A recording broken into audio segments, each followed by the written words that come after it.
आज की इस क्लास में सभी भक्तों का स्वागत है। अभी हम कीर्तन से स्टार्ट करेंगे।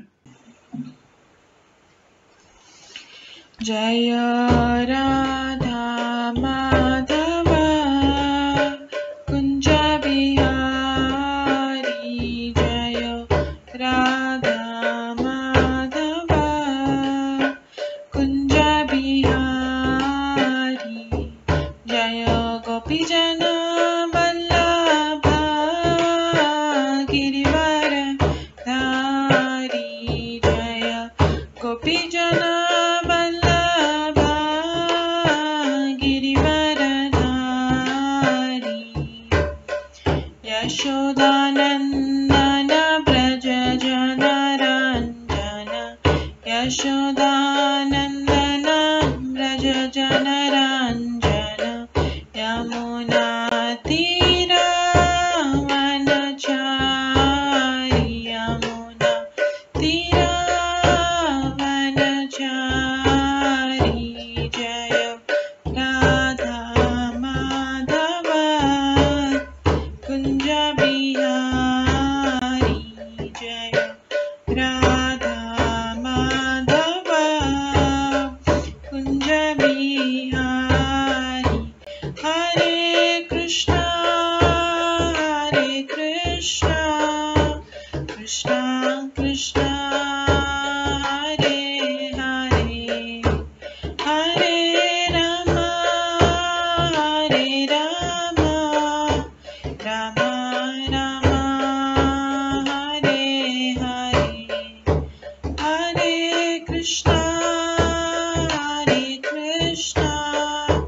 कृष्णा कृष्णा हरे हरे, हरे राम राम राम हरे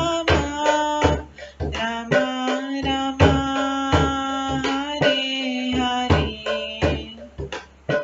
हरे कृष्णा कृष्णा कृष्णा हरे हरे, हरे राम राम राम हरे हरे, हरे कृष्णा कृष्णा कृष्णा हरे हरे, हरे राम राम राम हरे हरे, हरे कृष्णा कृष्णा कृष्णा हरे हरे, हरे राम राम राम हरे हरे, हरे कृष्णा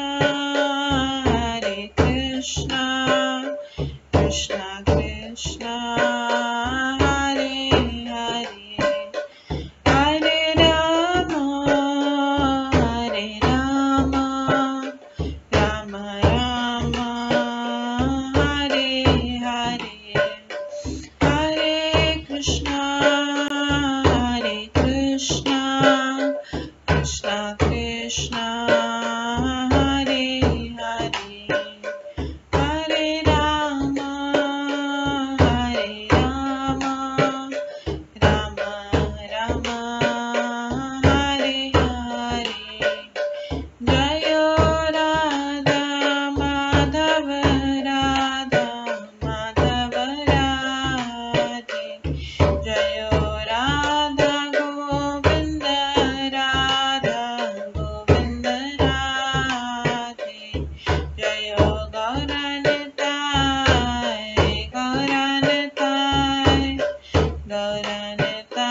जय गौरनिताय, जय जय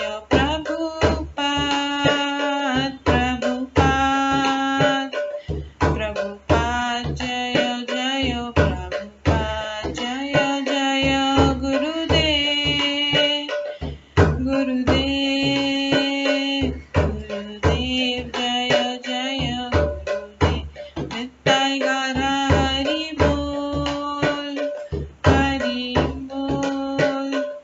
हरि बोल निताय गौर हरि बोल।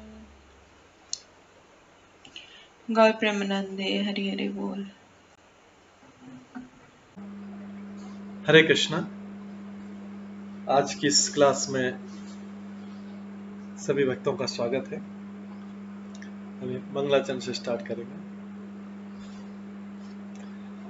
ॐ अज्ञानतिमिरन्धस्य ज्ञानाञ्जनशलाकया चक्षुरुन्मिलितं येन तस्मै श्रीगुरुवे नमः। श्रीचैतन्यमनोभीष्टं स्थापितं येन भूतले स्वयं रूप कदा मह्यं ददाति स्वपदान्तिकम्।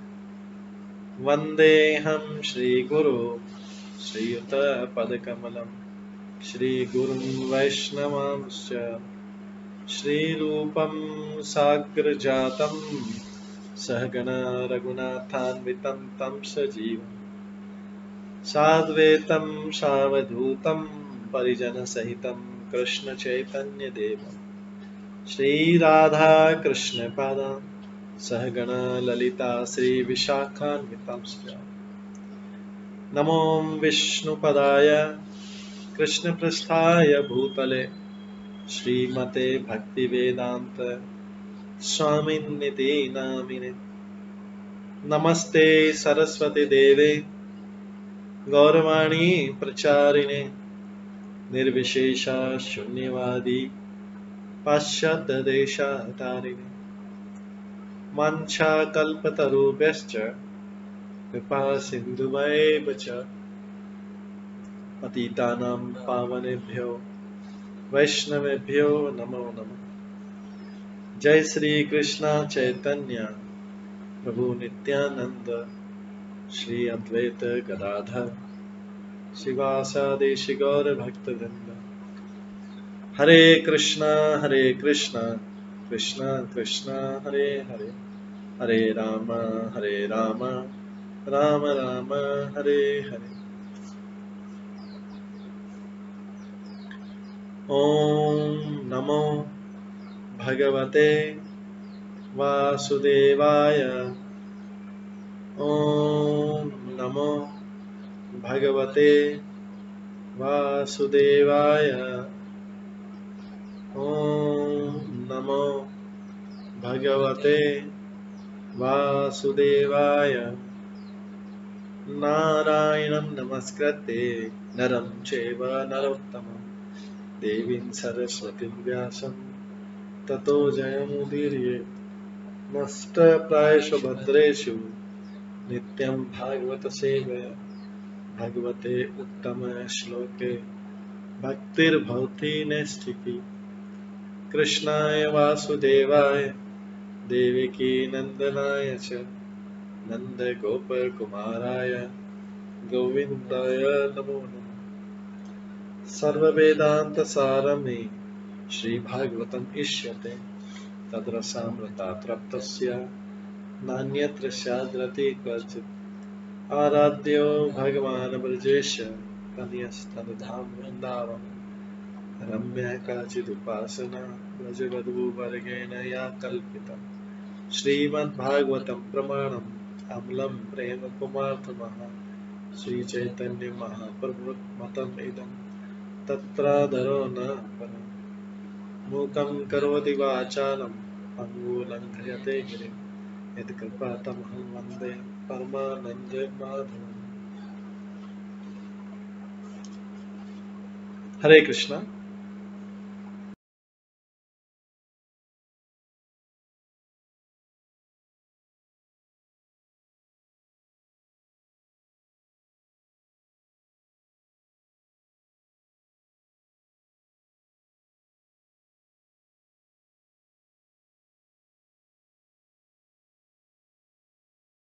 हरे कृष्णा। आज की इस क्लास में सभी भक्तों का स्वागत है। कल हम श्रवण कर रहे थे श्रीमद् भागवतम के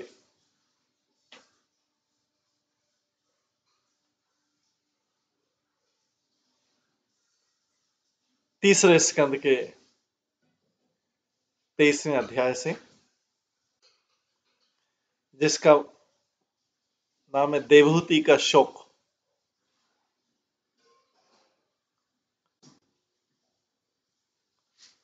हमने इसमें श्रवण किया था कि किस प्रकार से देवहूति और कर्दम का विवाह हुआ।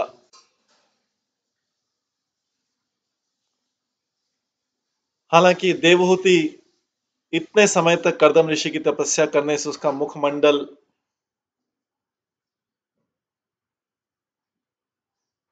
धीमा हो गया था, उनके वस्त्र मैले कुचले हो गए थे, शरीर क्षीण हो गया था। लेकिन कर्दम मुनि की कृपा से, उनकी तपस्या की शक्ति से, उन्होंने जब बिंदु सरोवर से स्नान किया तो उसने देखा सरोवर में हजारों दासियां हैं। उनका शरीर एकदम सुंदर हो गया और हजारों दासियों ने उनको पूरी तरह से स्वर्ग की अप्सरा से भी ज्यादा तरह से सजाया। और उसी तरह कर्दम मुनि भी अपनी योग शक्ति के बल से युवा हो गए और उन्होंने देवहूति की तपस्या से प्रसन्न होकर एक हवाई महल तैयार किया जिसमें सारी सुविधाएं थी। वो 7 मंजिल का महल था और इस प्रकार से उस हवाई प्रासाद में कर्दम मुनि अपनी प्रिया देवहूति के साथ इस तरह सुशोभित हो रहे थे मानो आकाश में नक्षत्रों के बीच चंद्रमा हो, जिसे रात्रि में जलाशय में कुमुदियां खिलती है।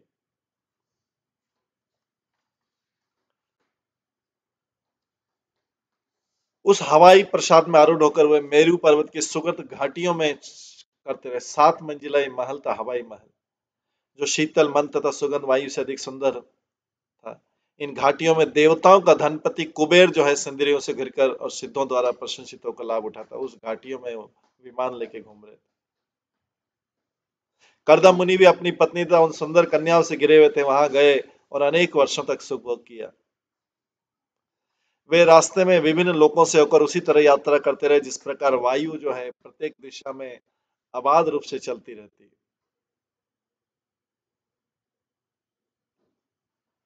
उसी महान तथा कांतिमय हवाई प्रसाद में जो उनकी इच्छा अनुसार उड़ सकता था, बैठकर वे देवताओं से भी बाजी मार ले गए। देवताओं से ऊपर ज्यादा ऐश्वर्य उनके पास प्राप्त। इस प्रकार से आगे हम श्रवण करते हैं श्लोक नंबर 42 से 42 श्लोक से, तीसरे स्कंद का 23वां अध्याय। किम दुरापादनम तेषां पुंसाम उद्याम चेतसाम ये आश्रिता तीर्थ पदस चरण व्यसन अत्यय। जिन्होंने पूर्ण पुरुषोत्तम भगवान के चरण कमलों की शरण प्राप्त कर ली है, जिन्होंने पूर्ण पुरुषोत्तम भगवान के चरण कमलों की शरण प्राप्त कर ली है, उन दृढ़ प्रतिज्ञ मनुष्यों के लिए कौन सी वस्तु दुर्लभ है। उनके चरण तो गंगा जैसी पवित्र नदी के उद्गम है, जिनसे सांसारिक जीवन के समस्त अनिष्ट दूर हो जाते हैं। यहाँ पर ये राष्ट्रिता तीर्थ पदश चरणों शब्द अत्यंत सार्थक है। पूर्ण पुरुषोत्तम भगवान तीर्थपाद कहलाते हैं। गंगा पवित्र नदी कहलाती है क्योंकि यह भगवान विष्णु के पांव के अंगूठे से निकली है। गंगा बद्ध जीवों के समस्त भौतिक संतापों का निवारण करने के लिए निमित्त है। अतः जिस जीवात्मा ने भगवान के पवित्र चरण कमलों की शरण ले ली है, उसके लिए कुछ भी असंभव नहीं, क्योंकि इन्हीं चरण कमलों से तो गंगा निकली। कर्दम मुनि इसलिए विशिष्ट नहीं क्योंकि महान योगी थे, वरन इसलिए कि महान भक्त थे। इसलिए यहाँ पर कहा गया कर्दम जैसे महामुनि के लिए कुछ भी असंभव नहीं था। यद्यपि योगी जन आश्चर्यजनक कलाएं दिखा सकते हैं, लेकिन जैसा कर्दम ने पहले ही कर दिखाया, वे किसी सामान्य योगी से बढ़कर थे, क्योंकि वे भगवान के परम भक्त थे। इसलिए वे सामान्य योगी की अपेक्षा अधिक महिमा मंडित थे। जैसा कि भगवत गीता में पुष्टि की गई, अनेक योगियों में वही सर्वश्रेष्ठ जो भगवान का भक्त। कर्दम मुनि जैसे व्यक्ति के लिए बद्ध होने का प्रश्न नहीं उठता, चाहे उन्होंने विवाह भी कर लिया, लेकिन वो भौतिक जीवन से बद्ध नहीं हो सकते। वे पहले से मुक्त थे और देवताओं से भी बढ़कर थे, क्योंकि वे भी बद्ध होते हैं, देवता भी। यद्यपि वे अपनी पत्नी तथा अनेक स्त्रियों के साथ विहार कर रहे थे, किंतु भौतिक बद्ध जीवन से ऊपर थे। उनकी स्त्री के साथ अनेक दासियां थी। यद्यपि वे अपनी पत्नी तथा अन्य स्त्रियों के साथ विहार कर रहे थे, किंतु भौतिक बद्ध जीवन से ऊपर थे। इसलिए व्यसनात्य शब्द प्रयुक्त हुआ है, जो ये सूचित करता है कि वे बद्ध जीव की स्थिति से ऊपर थे। वे समस्त भौतिक सीमाओं से परे थे। प्रेक्षयित्वा भुवा गोलम पत्नी यावांच संस्थया बहु आश्चर्यम महायोगी स्वाश्रमय न्यवर्तत। अपनी पत्नी को अनेक आश्चर्यों से पूर्ण ब्रह्मांड गोलक तथा ये गोलोक नहीं गोलक ब्रह्मांड गोल ब्रह्मांड आश्चर्य से पूर्ण ब्रह्मांड तथा इसकी रचना दिखलाकर परम योगी कर्दम मुनि अपने आश्रम को लौटा।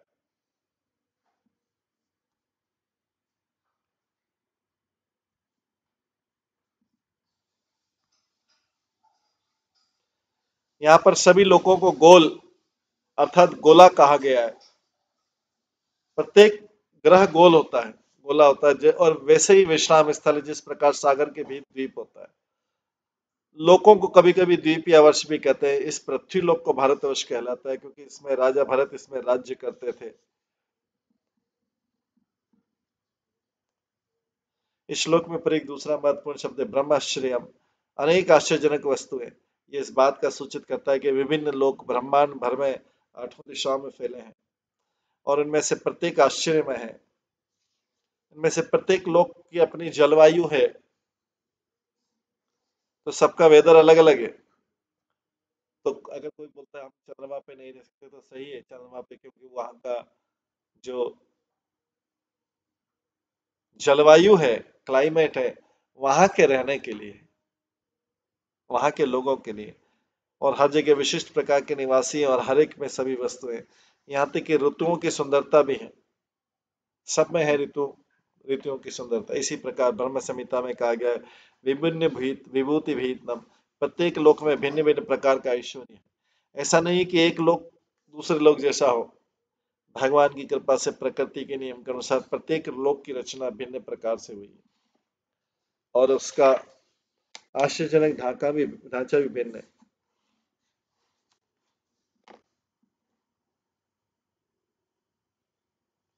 कर्दम मुनि को ऐसे सभी आश्चर्यों का स्वयं को अनुभव तब हुआ जब वे अपनी पत्नी के साथ यात्रा कर रहे थे। उन्होंने सारे लोक देखे हवाई महल, किंतु तो भी वे अपने सादे से आश्रम में लौट आए। देखिए यहाँ पे इतना सुख भोग के हवाई महल, 7 मंजिला हवाई महल जो स्वर्ग में भी नहीं है, उन सब पे बड़ी बड़ी घाटियों में करके उनका मन जो है, हालांकि उस समय उस उदय लगा था, लेकिन जैसे ही आए अपने सादे से आश्रम में लौटा। उन्होंने अपनी राजकुमारी पत्नी को दिखा दिया कि भले ही वे आश्रम में रह रहे हैं किंतु वे अपने योग बल से कहीं भी जा सकते हैं और कुछ भी कर सकते हैं। उनको पत्नी को उनकी शक्ति का पूरा पता लगा। ऐसा अनेक वर्षों तक उन्होंने उस हवाई महल में सुख भोग किया, अनेक वर्षों तक। यही योग की सिद्धि है। ये मात्र कतिपय आसनों का प्रदर्शन करके कोई पूर्ण योगी नहीं बन सकता, नहीं ऐसे आसनों के प्रदर्शन और तथाकथित ध्यान से कोई ईश्वर बन सकता है, जैसा कि आजकल विज्ञापित किया जा रहा है। मूर्ख लोग विश्वास करते हैं, दिग्भ्रमित हो जाते हैं कि 6 मास के अंदर ध्यान के ढोंग तथा आसन करने से ईश्वर बन सकते हैं। यहाँ पर ऐसे पूर्ण योगी का उदाहरण प्रस्तुत है जो संपूर्ण ब्रह्मांड की यात्रा कर सकता है।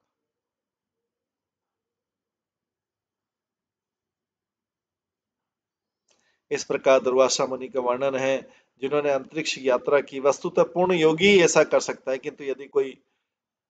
ब्रह्मांड भर यदि कोई ब्रह्मांड भर की यात्रा कर ले और कदम मुनि जैसी आश्चर्यजनक करामतें दिखा दे तो भी उसकी तुलना पूर्ण पुरुषोत्तम भगवान से नहीं की जा सकती, क्योंकि उनकी अकल्पनीय शक्ति को कोई भी बद्ध जीव या मुक्त जीव प्राप्त नहीं कर सकता। कर्दम मुनि के कार्यों से हम समझ सकते हैं कि महान योग शक्ति होने पर भी वे भगवान के भक्त बने रहे। योग शक्ति इतनी सारी सुविधाएं होने पर भी भगवान के भक्त बने रहे। प्रत्येक जीवात्मा की अस्थि इसलिए कितना भी ऐश्वर्य मिल जाए लेकिन भगवान को ना भूले। तो अगर व्यक्ति कोई ऐश्वर्य में डूब के फिर भगवान को भूल जाता है तो धीरे धीरे भगवान उस लेवल तक वो ऐश्वर्य ले आते हैं, उतना डाउन कर देते हैं कि वो याद रख सके, रीजनेबल लेवल पे कर देते हैं जिससे वो उनको याद रख सके। क्योंकि प्रत्येक जीवात्मा की असली स्थिति भूलने की स्थिति।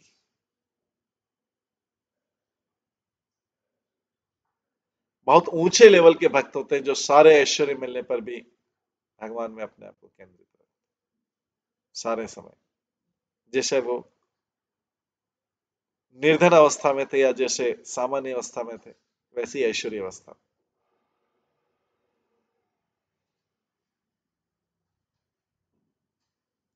विभज्य न वधात्मानं मानवीं सूरतुच्छुकम् रामां निर्मयन् रेमे वर्षे पुगान मुहूर्तवत्।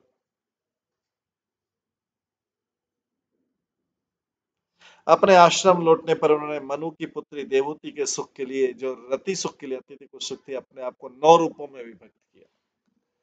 इस प्रकार उन्होंने उनके साथ अनेक वर्षों तक विहार किया, जो एक क्षण के समान व्यतीत हो गए। तो जितनी देवहूति ने तपस्या की थी, दुर्बल हो गई थी, शरीर सूख गया था, बाल पक गए थे, इतने वर्षों तक तपस्या की, उसके अनुसार उन्होंने आश्रम लौटने पर मनु की पुत्री, पहले तो विमान में विहार किया साथ में, जब फिर आश्रम लौटे पर उन्होंने मनु की पुत्री देवहूति के सुख के लिए, जो रति सुख के लिए अत्यधिक उत्सुक थी, अपने आप को 9 रूपों में विभक्त किया। इस प्रकार उन्होंने उसके साथ अनेक वर्षों तक विहार किया, जो पूरा समय एक क्षण के समान व्यतीत हो गया। क्योंकि जो सुख का समय होता है तुरंत पता ही नहीं लगता कब चला गया, लेकिन दुख का समय लंबा लगता है, उसको काटना मुश्किल होता है।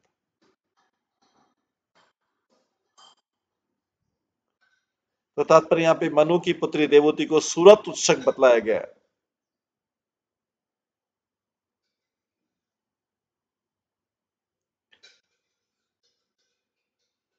अपने पति के साथ समस्त ब्रह्मांड की यात्रा करके मेरु पर्वत तथा स्वर्गलोक के मनोरम उद्यानों की सैर करने से स्वाभाविक रूप से काम उत्तेजक उठी, और कर्दम मुनि ने उनकी काम इच्छा को तुष्ट करने के लिए 9 रूपों में अपना विस्तार किया। वे एक के स्थान पर 9 हो गए, और इस प्रकार 9 व्यक्तियों ने देवहूति के साथ वर्षों तक संभोग की। ऐसा समझा जाता है कि स्त्री की कामक्षुदा पुरुष की अपेक्षा 9 गुनी अधिक होती है। इसका यहाँ पर स्पष्ट उल्लेख है, अन्यथा कर्दम मुनि को 9 रूपों में अपना विस्तार करने की कोई आवश्यकता नहीं। यहाँ पर योग शक्ति का एक अन्य उदाहरण प्राप्त है, जिस प्रकार श्री भगवान लाखों रूपों में अपना विस्तार करते हैं, उसी प्रकार योगी 9 रूपों में अपना विस्तार कर सकता है, किंतु उससे अधिक नहीं। एक अन्य दृष्टांत शोभर मुनि का, उन्होंने 8 रूपों में अपना विस्तार किया, किंतु योगी चाहे कितना भी शक्तिमान हो, वो 8 या 9 रूपों से अधिक अपना विस्तार नहीं कर सकता। किंतु पूर्ण पुरुषोत्तम भगवान लाखों रूपों में ग्रहण कर सकते हैं। वे अनंत रूप हैं, जो कि जैसा कि ब्रह्म संहिता में उन्हें कहा गया है, भगवान की क्षमता किसी भी कल्पनीय शक्ति से ज्यादा नहीं हो।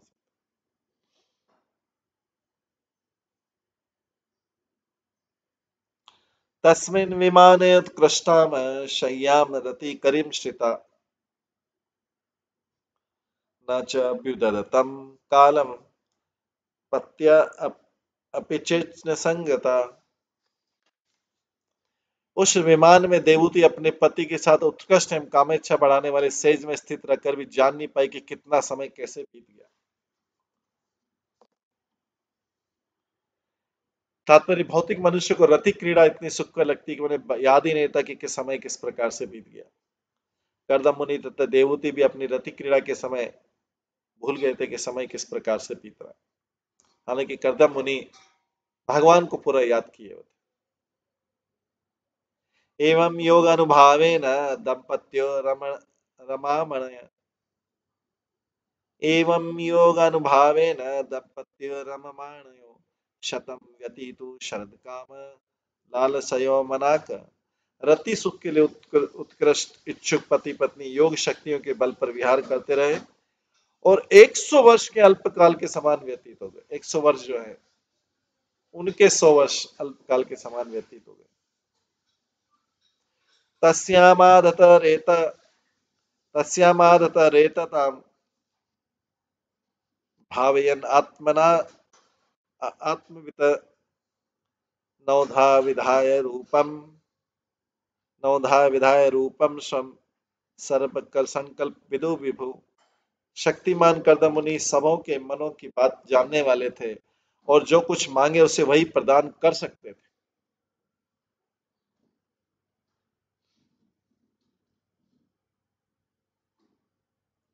शक्तिमान कर्दम मुनि सबों के मन की बात जानने वाले थे, और जो कुछ मांगे उसे प्रदान कर सकते थे। आत्मा के ज्ञाता होने के कारण वे देवहूति को अपनी अर्धांगिनी मानते थे। अपने आप को 9 रूपों में विभक्त करके उन्होंने देवहूति के गर्भ में 9 बार वीर्यपात किया। तात्पर्य चूंकि कर्दम मुनि जान गए थे कि देवहूति कई संतानें चाहती है, अतः उन्होंने एक बार में 9 संतानें उत्पन्न की, क्योंकि उन्होंने अपने आप को 9 रूपों में विभाजित किया था। यहाँ पर उन्हें विभू कहा गया, अर्थात सर्वाधिक शक्तिमान व्यक्ति थे। उन्होंने अपनी योग शक्ति से देवहूति के गर्भ से 9 कन्याएं उत्पन्न की।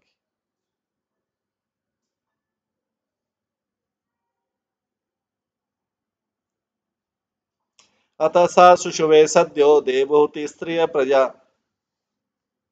सर्वाता चारु सर्वांग्य लोहित उत्पल गंधय। उसके तुरंत बाद उसी दिन देवहूति ने 9 कन्याओं को जन्म दिया, जिनके अंग अंग सुंदर थे और उनसे लाल कमल की सी सुगंधी निकल रही थी।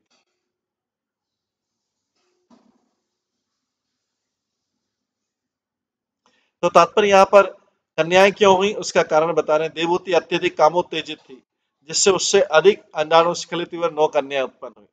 स्मृति शास्त्र तथा साथ ही साथ आयुर्वेद में भी कहा गया है कि जब पुरुष का स्खलन अधिक होता है तो पुत्र उत्पन्न होते हैं, और जब स्त्री का स्खलन अधिक होता है तो पुत्रियां होती है। परिस्थितियों से प्रतीत होता है कि देवहूति अधिक कामोत्तेजित थी, अतः उसने तुरंत 9 कन्याओं को जन्म दिया। किंतु सभी कन्याएं अति सुंदर थी और उनसे शरीर सुगठित थे। उनमें से प्रत्येक कमल पुष्प के समान थी और कमल के समान ही सुगंधित भी। पतिं सा प्रविजुष्यन्तं तदा लक्ष्योषति बहि स्मयमाना विक्लवेन हृदयेन विदूयता। जब उसने देखा कि उसके पति ग्रह त्यागने वाले हैं तो वो बाहर से हंसी, किंतु हृदय में अत्यंत विकल और संतप्त थी। तात्पर्य कर्दम मुनि ने अपनी योग शक्ति से अपने गृहस्थी के कार्यों को जल्दी समाप्त कर दिया।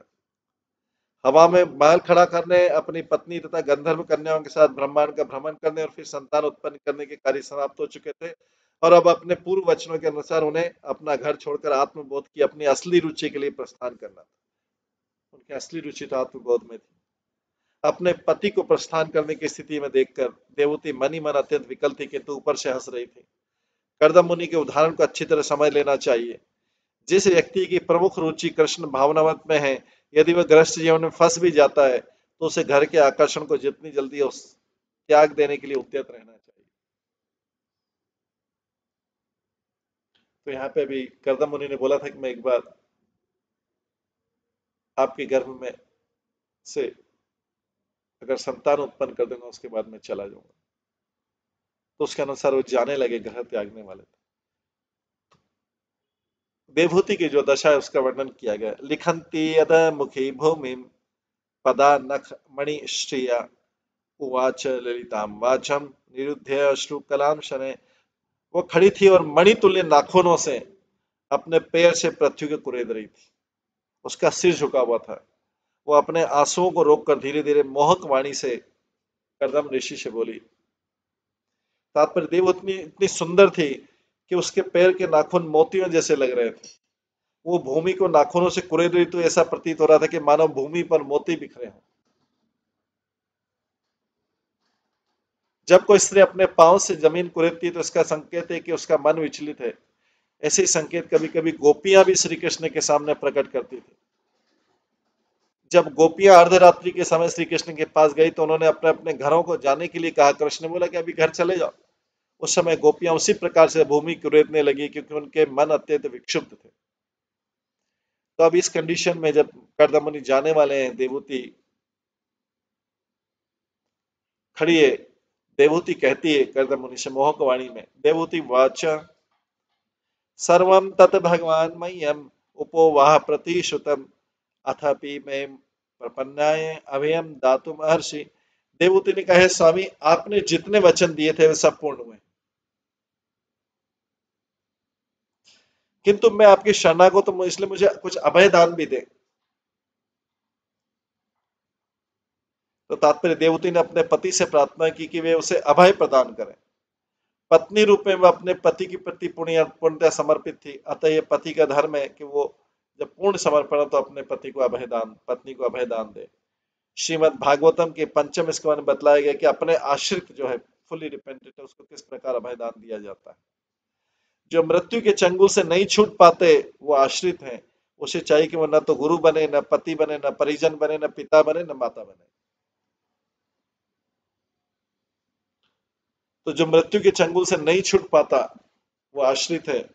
उसे चाहिए कि वो न तो गुरु बने, न पति बने, न परिजन बने, न पिता बने, न माता बने। यह तो श्रेष्ठों का धर्म है कि अपने अधीनस्थ को अभय दान दे। जो भी सुपीरियर है इस मटेरियल वर्ल्ड में, सीनियर है, सुपीरियर है, वो उनका धर्म है कि अपने अधीनस्थ, उनके नीचे जो है उनको अभय दान दे। अतः माता, पिता, गुरु, नातेदार या पति के रूप में किसी की जिम्मेदारी लेने वाले को चाहिए कि वो अपने अधीनस्थ को संसार की भयावह स्थिति से छुटकारा दिलाए। ये जो सारे लोग हैं, माता, पिता, गुरु, नातेदार या पति के रूप में किसी की जिम्मेदारी लेने वाले को चाहिए कि अपने अधीनस्थ को संसार की भयावह स्थिति से छुटकारा दिलाए, मतलब उसको अभय दान दे। भौतिक जीवन सदैव भयावह एवं चिंताओं से पूर्ण है। देवहूति कहती, आपने मुझे अपनी योग शक्ति से सभी प्रकार की भौतिक सुविधाएं प्रदान की और अब आप प्रस्थान करने वाले हैं। अतः आप अपना अंतिम दान भी देते जाइए, जिससे मैं इस बद्ध जीवन से मुक्त हो सकूं। मुझे अभय दान दीजिए, जिससे मुझे संसार में भय नहीं लगे।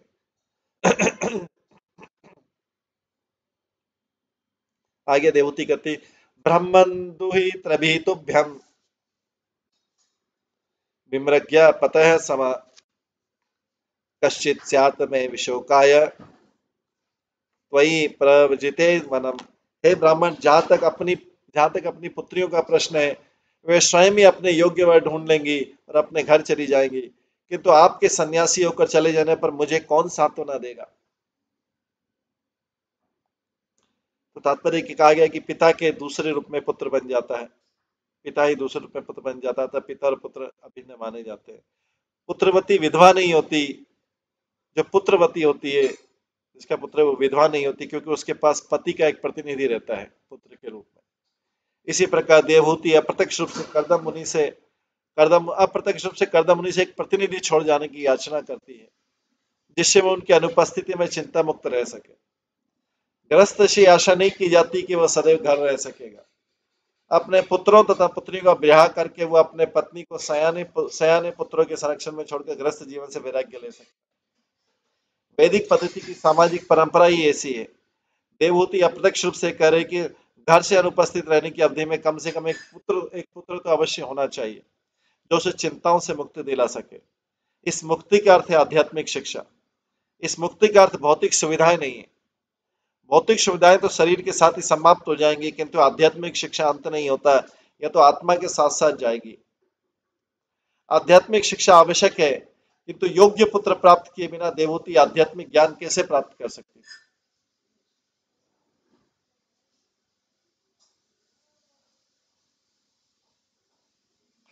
आध्यात्मिक की शिक्षा आवश्यक है, किंतु योग्य पुत्र प्राप्त किए बिना देवहूति आध्यात्मिक ज्ञान कैसे प्राप्त करती है। पति का धर्म है कि वह स्त्री ऋण से मुक्त हो जाए। पत्नी एक निष्ठ होकर पति की अगर सेवा करती तो वो ऋणी बन जाता है, क्योंकि कोई अपने आश्रित की सेवा तब तक स्वीकार नहीं करता जब तक बदले में कुछ न दे देता। तो गुरु कभी भी आध्यात्मिक शिक्षा दिए बिना शिष्य को स्वीकार नहीं करते हैं। प्रेम तथा कर्तव्य का यही पारस्परिक आदान प्रदान है।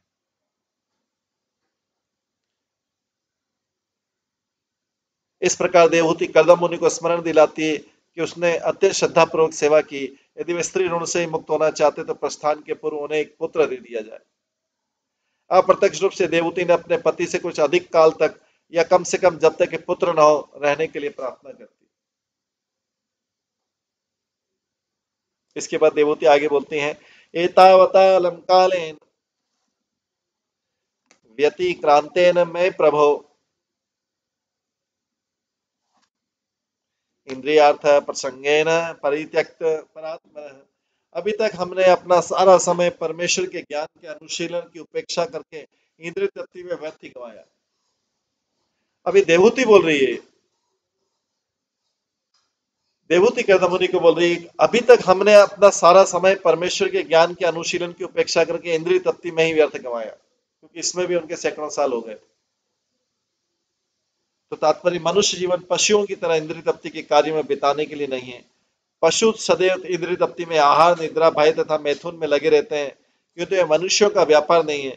यद्यपि भौतिक देह पाने के कारण इंद्रिय तृप्ति की भी उन्हें आवश्यकता नहीं रहती है, किंतु नियामक सिद्धांतों के अनुसार। अतः वास्तव में देवहूति ने अपने पति से कहा कि अभी तक हमारे ये पुत्रियां ही हैं और हमने सारे ब्रह्मांड की यात्रा करते हुए हवाई महल में सुख भोग लिया है। आपकी कृपा से सारे वर प्राप्त हुए हैं मेरे को, किंतु सब इंद्रिय तृप्ति हेतु थे। जो आपने वर दिए सब मेरी इंद्रिय तृप्ति हेतु थे। अब मुझे आध्यात्मिक उन्नति के लिए कुछ दीजिए।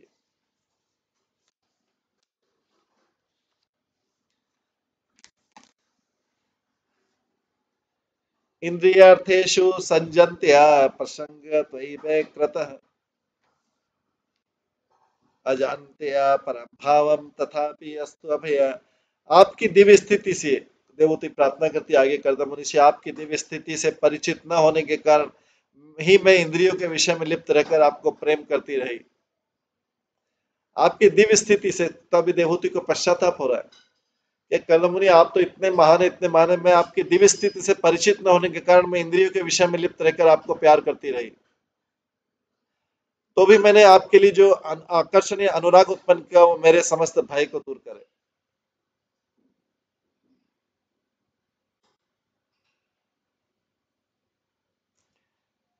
तो यहाँ पे देवहूति कहना चाह रही कि मैंने अपने आपके आध्यात्मिक ज्ञान का उपयोग नहीं किया, मैंने जो भी ये इंद्रिय विषयों में लिप्त रहकर आपके भौतिक शक्ति का उपयोग किया। तो भी मैंने आपके लिए जो आकर्षण उत्पन्न किया वो मेरे समस्त भय को दूर करे। तो तात्पर्य देवहूति अपनी दशा पर शोक प्रकट कर रही है। स्त्री होने के नाते वो प्रेम तो किसी से कर सकती थी,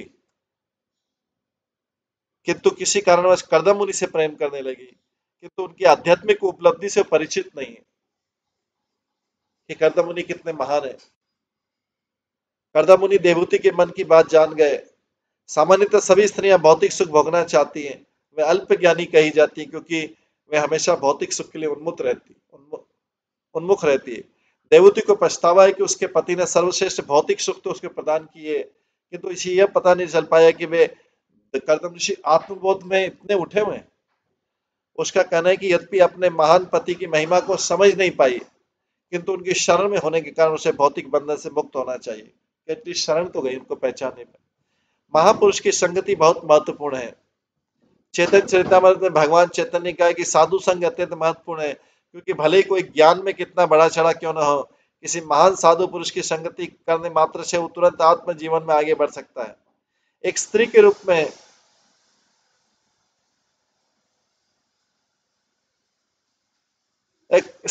में सामान्य पत्नी बनकर देवहूति कर्दम मुनि से अपनी इंद्रिय सुख तथा अन्य सुविधाओं के लिए आ सकती, किंतु वास्तव में उसे एक महान पुरुष का सानिध्य प्राप्त था। अब उसे इसका ज्ञान हुआ और वो संगति का लाभ उठाना चाह रही थी।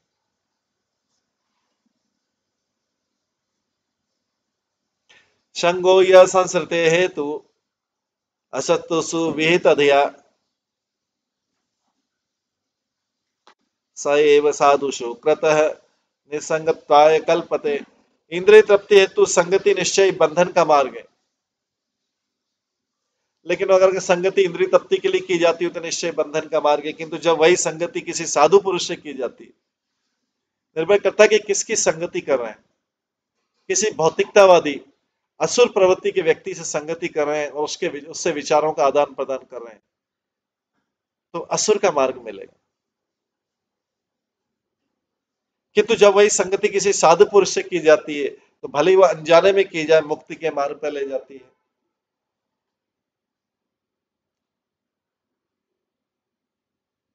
तात्पर्य साधु पुरुष से चाहे जिस रूप में संगति की जाए एक सफल मिलता है। उदाहरण श्री कृष्ण अनेक जीवात्माओं से मिलते हैं, किंतु कुछ लोग उन्हें अपना शत्रु मानते हैं और कुछ इंद्रिय तृप्ति के साधन रूप। तो सामान्य कहा गया कि गोपियां इंद्रिय सुख के लिए, मतलब उनसे मिलने के लिए कृष्ण पर आ सकती, तो भी वे भगवान की उत्तम कोटि की भक्त थी उनसे मिलने के लिए। किंतु कंस, शिशुपाल, दंतवक्र तथा अन्य असुर कृष्ण के शत्रु थे। वे चाहे भाईवश शत्रु के रूप में या इंद्रिय सुख के लिए भक्त के रूप में कृष्ण की संगति में आए, मुक्ति तो सभी की हुई है।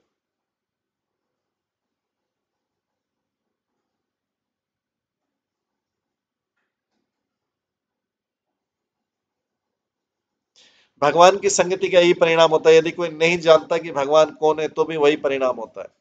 महान साधु पुरुष की संगति से भी मुक्ति मिलती है। जिस प्रकार कोई जानकर या अनजाने ही आग की ओर जाता है तो उसे गर्मी प्राप्त होती है।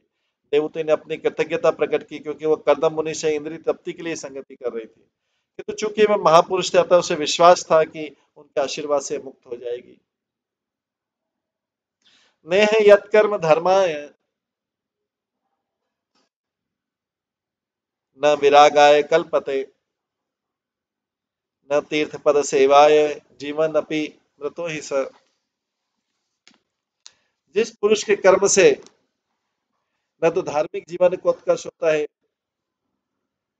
पुरुष के कर्म से न तो धार्मिक जीवन का उत्कर्ष होता है, न जिससे धार्मिक विधि विधानों से उसे वैराग्य प्राप्त होता है, और वैराग्य प्राप्त पुरुष यदि भगवान की भक्ति को प्राप्त नहीं होता तो उसे जीवित होते हुए मृत मानना चाहिए।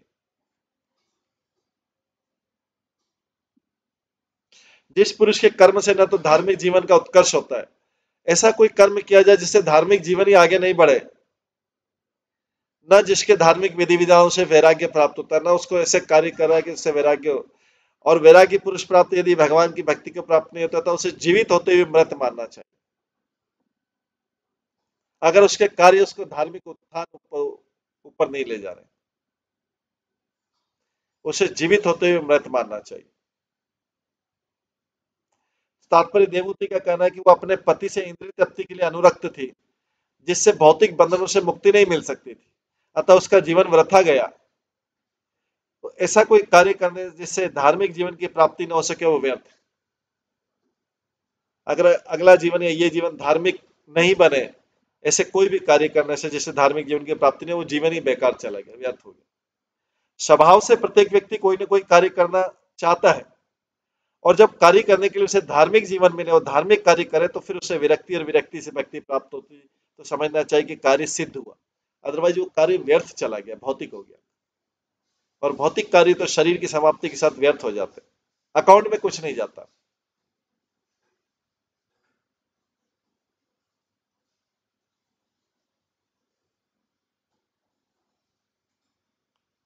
जैसा कि भगवत गीता में कहा गया, जिस कार्य के करने से भक्ति प्राप्त नहीं होती वो कार्य भाव बंधन का कारण है, वो बंधन का कारण है। यज्ञार्थात् कर्मणि अन्यत्र लोकोऽयं कर्म बंधन। यदि कोई अपने सामान्य कार्य से प्रारंभ करके क्रमशः भक्ति के पद को प्राप्त नहीं कर लेता तो उसे मृतक के समान मानना चाहिए। जिस कार्य से कृष्ण भक्ति का ज्ञान न होले वो कार्य व्यर्थ है।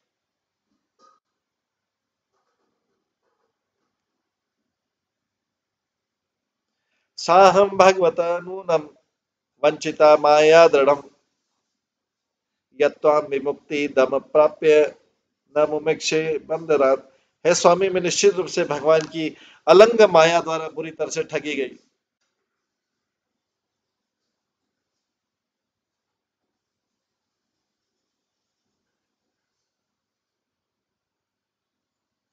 है स्वामी, मैं निश्चित रूप से भगवान की अलंग माया द्वारा बुरी तरह से ठगी गई। तो देवहूति बोली, मेरे साथ चीटिंग हो गया, मैंने भौतिक, आप तो महान ऋषि मुनि, आप तो बहुत सारा आध्यात्मिक उन्नति दे सकते थे, मैंने आपसे भौतिक इंद्रिय तृप्ति मांग ली, उसी में जीवन चला गया। मैं तो चीट हो गई, भगवान की माया से चीट हो गई। क्योंकि भाव बंधन से मुक्ति दिलाने वाली आपकी संगति में रहकर भी आप तो मेरे को भाव बंधन से मुक्ति दिला सकते थे। आपकी भाव बंधन से मुक्ति दिलाने वाली आपकी संगति में रहकर भी मैंने मुक्ति की चाहत नहीं की, मैंने केवल इंद्रिय तृप्ति की चाहत की। तो तात्पर्य, बुद्धिमान मनुष्य को चाहिए कि सु अवसर का लाभ उठाए। पहला अवसर तो मनुष्य जीवन है, पहला अवसर तो मनुष्य जीवन मिला, यही फर्स्ट अपॉर्चुनिटी। दूसरा अवसर है अनुकूल कुल में, फेवरेबल कुल में जन्म ग्रहण करना, जहां पे आत्मज्ञान का अनुशीलन हो सके, ये भी अत्यंत दुर्लभ है। और तीसरा सबसे बड़ा है जो साधु पुरुष की संगति प्राप्त करना। देवहूति को इसका आभास था कि वो एक सम्राट की पुत्री है और पर्याप्त शिक्षित और सुसंस्कृत भी, कल्चर्ड भी है, और अंत में उसे परम साधु तथा महान योगी कर्दम मुनि पति के रूप में प्राप्त हुआ। तो देवहूति तो एक तो मनुष्य में सम्राट की पुत्री थी, दूसरा उसके कल्चर्ड फैमिली से थी, मनु महाराजा, मनु और शत्रुपा, हाईली कल्चर्ड, सुसंस्कृत, पर्याप्त शिक्षित और सुसंस्कृत, और अंत में उसे परम साधु तथा महान योगी कर्दम मुनि पति के रूप में भी कर्दम मुनि मिल गए। इतने पर भी उसे भाव बंधन से मुक्ति न मिल पाए तो वो अवश्य दुर्लभ की माया द्वारा ठगी गई। अभी देवहूति को इस चीज का एहसास हो रहा है कि मैंने तो इसके इन सब चीजों का उपयोग ही नहीं किया। वास्तव में माया सबों को ठग रही है, सबको चीट कर रही है। जब लोग वरदान पाने के लिए काली देवी, काली या दुर्गा के रूप में भौतिक शक्ति की पूजा करते हैं, तो वे नहीं जानते कि वास्तव में क्या कर रहे हैं। वे माता काली या दुर्गा से याचना करते हैं, माँ मुझे धन दो, मुझे अच्छी पत्नी दो, मुझे यश दो, मुझे सफलता दो। किंतु माया देवी या दुर्गा देवी के भक्त ये नहीं जानते कि वे उस देवी के द्वारा ठगे जा रहे हैं। भौतिक उपलब्धि कोई भौतिक उपलब्धि को उपलब्धि में गिना ही नहीं जाता है।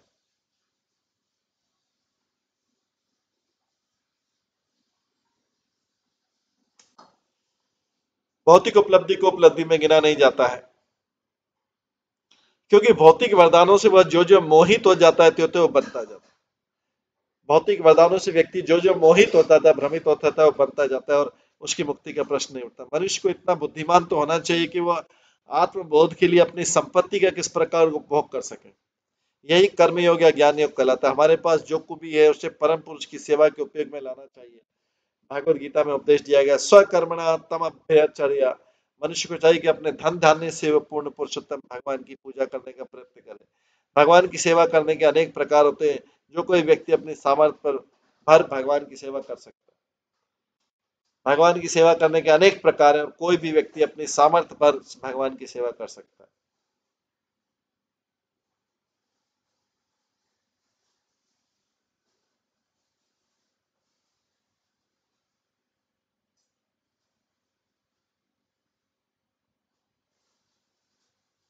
इस प्रकार से श्रीमद भागवतम के 33 स्कंद का ये अंतर्गत देवहूति का शोक नामक 23वें अध्याय के भक्ति वेदांत तात्पर्य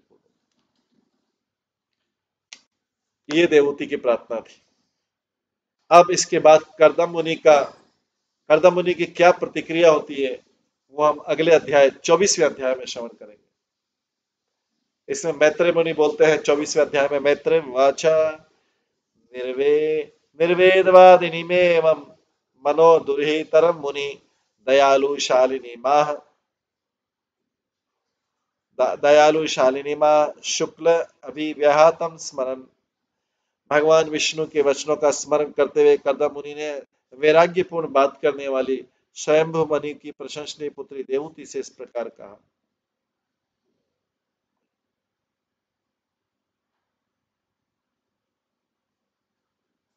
भगवान विष्णु के वचनों का स्मरण करते हुए कर्दम मुनि ने देवहू वैराग्यपूर्ण बात करने वाली स्वयंभु मनु की प्रशंसनीय पुत्री देवहूति से इस प्रकार कहा। देवहूति बहुत हाई लेवल की बात कर रही। ऋषिर्वाचा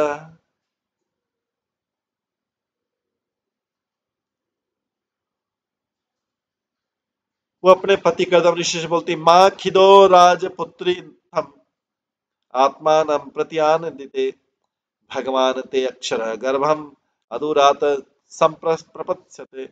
मुनि ने कहा, अभी कर्दम मुनि क्या दे रहे हैं, आध्यात्मिक भी भौतिक आध्यात्मिक। हे राजकुमारी, तुम अपने से निराश मत हो, तुम निश्चय में प्रशंसनीय हो। अविनाशी पूर्ण पुरुषोत्तम भगवान शीघ्र पुत्र के रूप में तुम्हारे गर्भ में प्रवेश करेंगे। कर्दम मुनि ने अपनी पत्नी को आशीर्वाद दिया, अविनाशी पूर्ण पुरुषोत्तम भगवान शीघ्र पुत्र के रूप में तुम्हारे गर्भ में प्रवेश करेंगे। तात्पर्य, कर्दम मुनि ने अपनी पत्नी को कि यह सोचकर कि कितनी अभागी है, दुखी न रहने के लिए प्रेरणा दी, क्योंकि पूर्ण पुरुषोत्तम भगवान उसके शरीर से अवतार के रूप में प्रकट होने जा रहे हैं। ये उनको आशीर्वाद दिया। धृतव्रतासि भद्रम ते दमेन नियमेन च तप द्रविण दानेश्च श्रद्धया च ईश्वरम भज। तुमने पवित्र व्रत धारण किए, ईश्वर तुम्हारा कल्याण करे। कर्दम मुनि बोल रहे अपनी पत्नी को आशीर्वाद दे, तुमने पवित्र व्रत धारण किए मेरे लिए, ईश्वर तुम्हारा कल्याण करे। अब तुम ईश्वर की पूजा अत्यंत श्रद्धा, संयम, नियम, तप तथा अपने धन के दान द्वारा करो। तात्पर्य, भगवान की कृपा प्राप्त करने के लिए अपनी आत्मिक दृष्टि से आगे बढ़ने के लिए मनुष्य को चाहिए कि आगे बताई गई विधि से आत्म संयम करें, अपने ऊपर कंट्रोल रखें, इंद्रिय तृप्ति पर संयम रखें तथा धार्मिक सिद्धांतों की विधियां नियमों का पालन करें। संयम एवं तपस्या तथा संपत्ति का त्याग किए बिना मनुष्य को भगवत कृपा प्राप्त नहीं हो सकती। संयम, आत्म संयम, इंद्रिय संयम तथा तपस्या एवं संपत्ति का त्याग के बिना मनुष्य को भगवत कृपा प्राप्त नहीं हो सकती। कर्दम मुनि ने अपनी पत्नी को उपदेश दिया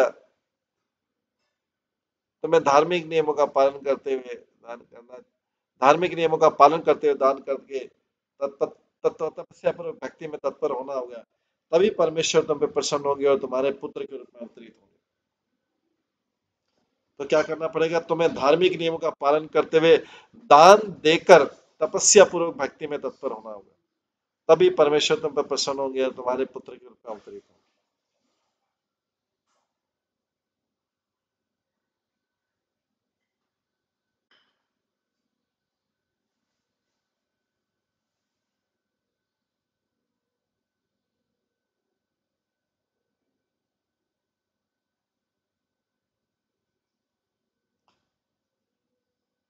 स त्वयाराधिता शुक्लो वितन्वन्मामकं यशः छेत्ता ते हृदय ग्रंथिम औदर्य ब्रह्म भावन। तुम्हारे पुत्र तुम्हारे द्वारा पूजित होकर श्री भगवान मेरे नाम तथा यश का विस्तार करेंगे। कर्दम मुनि बोले तुम्हारे द्वारा पूजित होकर भगवान तुम्हारे पुत्र के साथ में मेरे भी नाम यश करेंगे। बोलेंगे कर्दम मुनि का पुत्र भगवान, वे तुम्हारे पुत्र बनकर तथा तुम्हें ब्रह्म ज्ञान की शिक्षा देकर तुम्हारे हृदय में पड़ी गांठ को छिन्न कर देंगे। इस प्रकार से जब देवती बोली थी मुझे अभय दान प्रदान करने का, तो इस प्रकार से तुम्हें भय रहित करेंगे, ब्रह्म ज्ञान की शिक्षा देकर तुम्हें हृदय में पड़ी गांठ को छिन्न कर देंगे। इसी को कपिल शिक्षा बोलते हैं, जो उन्होंने देवहूति को अपनी माता देवहूति को दी थी और उन्हें इस संसार के बंधनों से मुक्त करवाया। तात्पर्य, जब भगवान आध्यात्मिक ज्ञान का प्रसार करने के लिए आते हैं तो वे सामान्य रूप से किसी भक्त की सेवा से प्रसन्न होकर उसके पुत्र के रूप में अवतरित होते हैं। जब भगवान को आना होता है तो किसी के पुत्र तो बनना पड़ता है, तो किसी भक्त के पुत्र के रूप में अवतरित होते हैं। पूर्ण पुरुषोत्तम भगवान तो सबके पिता है, अतः उनका कोई पिता नहीं, किंतु अपनी औचित्य शक्ति से वे किसी भक्त को अपना पिता बनाना तथा उनका वंशज बनना स्वीकार करते हैं। यहाँ पर कहा गया कि आध्यात्मिक ज्ञान से हृदय की गांठ का छेदन हो जाता है। पदार्थ तथा आत्मा मिथ्यांकार की ग्रंथि से जुड़े हैं। पदार्थ तथा आत्मा को एक कर मानना ही हृदय ग्रंथि कहा जाता है और समस्त बद्ध जीवों में विद्यमान रहती है। जो जो विषय जीवन के प्रति आसक्ति उत्पन्न होती है त्यों तो ये ग्रंथि कसती जाती है, उसकी बाइंडिंग इस जगत में बढ़ती जाती है। जो जो विषय जीवन के प्रति आसक्ति उत्पन्न होती है। भगवान ऋषभदेव ने अपने पुत्र को समझाया था कि भौतिक जगत स्त्री तथा पुरुष के मध्य आकर्षण के वातावरण के तुल्य। यह आकर्षण हृदय में ग्रंथि का रूप ले लेता है और भौतिक प्रेम के कारण गांठ और अधिक कस जाती है। उदाहरण के लिए धन, समाज, मित्रता तथा प्यार के पीछे दौड़ने वाले व्यक्तियों के लिए प्रेम की गांठ अत्यंत मजबूत होती जाती है।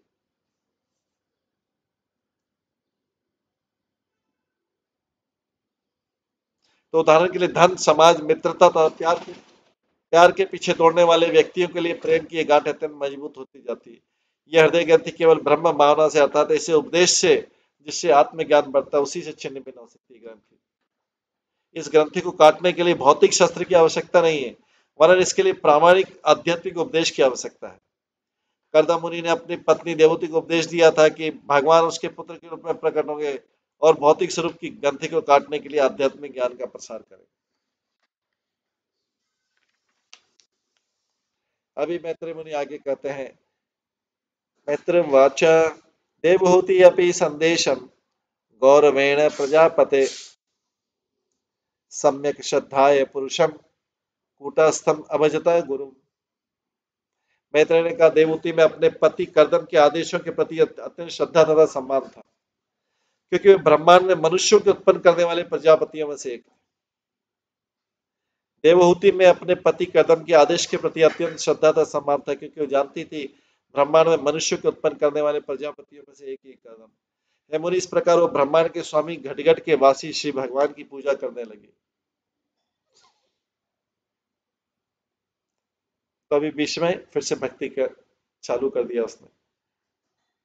भक्ति तो कर रही थी पहले, लेकिन अभी फिर से तीव्रता से करने लगी, जैसा उनके पति ने बताया था। यह आत्मबोध की प्रक्रिया मनुष्य को प्रामाणिक गुरु से उपदेश ग्रहण करना पड़ता है। तो कर्दम मुनि देवहूति के पति थे, साथ में उनके गुरु भी थे। कर्दम मुनि देवहूति के पति, साथ में उनके गुरु भी थे, किंतु आत्मसिद्धि कैसे प्राप्त की जाए इसका उपदेश करने के कारण स्वाभाविक रूप से वो उसके गुरु भी थे देवहूति। ऐसे अनेक उदाहरण जहां पति गुरु बन जाता है। शिवजी भी अपनी प्रियतमा पार्वती के गुरु थे। पति को इतना ज्ञानी होना चाहिए कि कृष्ण भावना में प्रबुद्ध करने में अपनी पति का गुरु बन सके।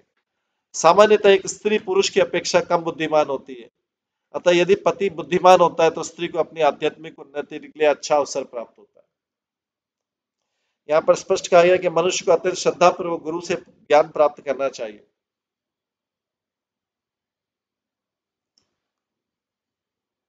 और अत्यंत श्रद्धापूर्वक सेवा करना चाहिए।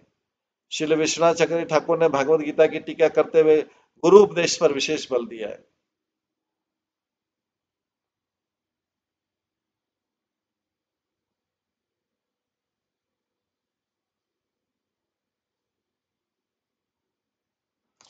यहाँ पर स्पष्ट कहा गया कि मनुष्य को अत्यंत श्रद्धापूर्वक गुरु से ज्ञान प्राप्त करना चाहिए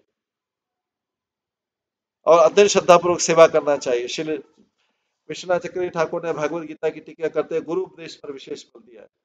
मनुष्य को चाहिए कि गुरु उपदेश को अपना जीवन और आत्मा समझे, चाहे मुक्त या बद्ध। उसे चाहिए कि गुरु के अनुदेशों का श्रद्धापूर्वक पालन करे। यह भी कहा गया कि ईश्वर सबों के हृदय में स्थित है, किसी को उनके बाहर ढूंढने की आवश्यकता नहीं है, वे तो वही है। मनुष्य को केवल श्रद्धापूर्वक गुरु के उपदेश के अनुसार पूजा में ध्यान लगाना चाहिए, इससे उसके सारे प्रयास सफल होंगे। मनुष्य को केवल श्रद्धापूर्वक गुरु के उपदेश के अनुसार पूजा में ध्यान लगाना चाहिए, इससे सारे प्रयास सफल होंगे। यह भी स्पष्ट है कि पूर्ण पुरुषोत्तम भगवान सामान्य बालक की तरह प्रकट नहीं होते, वे यावत रूप में प्रकट होते हैं। जैसा कि भगवद गीता में कहा गया है, वे अपनी आत्म माया से प्रकट होते हैं। तो वे कब प्रकट होते हैं? जब वे भक्त की पूजा से प्रसन्न होते हैं, तब। भक्त प्रार्थना कर सकता है कि उसके पुत्र के रूप में जन्म ले। भगवान प्रत्येक हृदय में पहले से आसीन आता है। यदि भगवान किसी भक्त के शरीर से प्रकट होते हैं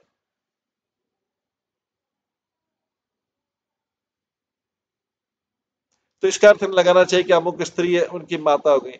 वे तो सदैव विद्यमान रहते हैं और अपने भक्त को प्रसन्न करने के लिए उसके पुत्र के रूप में प्रकट होते हैं।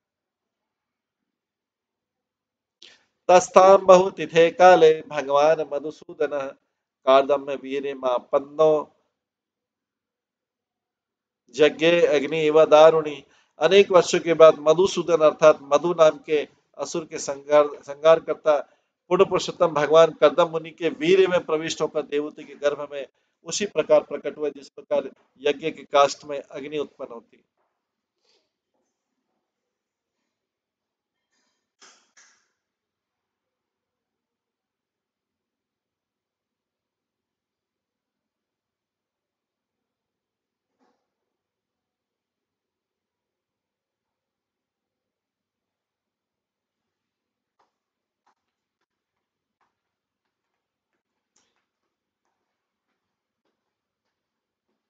तात्पर्य यहाँ पर स्पष्ट कहा गया कि भगवान यद्यपि कर्दम मुनि के पुत्र के रूप में प्रकट हुए, किंतु वे सदैव पूर्ण पुरुषोत्तम भगवान ही रहते हैं।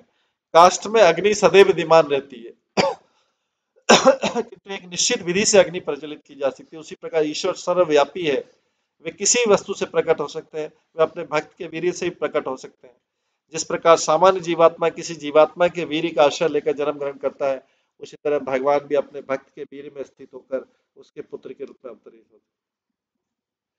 इससे उनकी परम स्वतंत्रता प्रकट होती है और इससे ये कदापि लक्षित नहीं होता कि किसी के गर्भ से सामान्य जीवात्मा की तरह जन्म लेते हैं।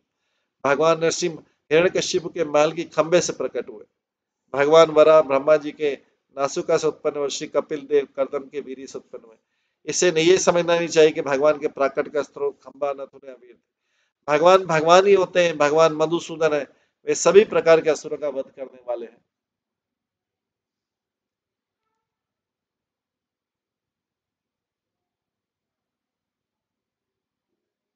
यदि किसी के भक्त के पुत्र रूप में प्रकट होते हैं तो भी ये भगवान ही बने रहते हैं।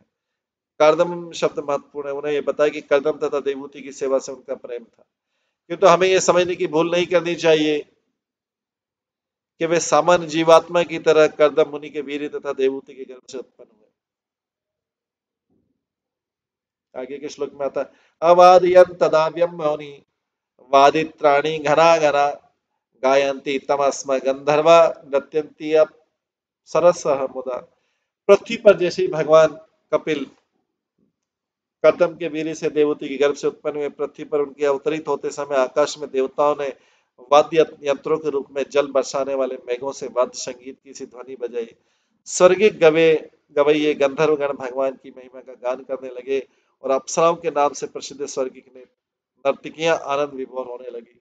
इस प्रकार से भगवान कपिल का इस पृथ्वी पर अवतरण हुआ। बोलिए कपिल भगवान की जय। उसके बाद आगे किस प्रकार से कपिल भगवान अपना लीलाएं प्रदर्शित करते हैं, ये हम कल की क्लास में श्रवण करेंगे। आज की क्लास को यहीं पे विराम देते हैं। सभी भक्तों का बहुत बहुत धन्यवाद।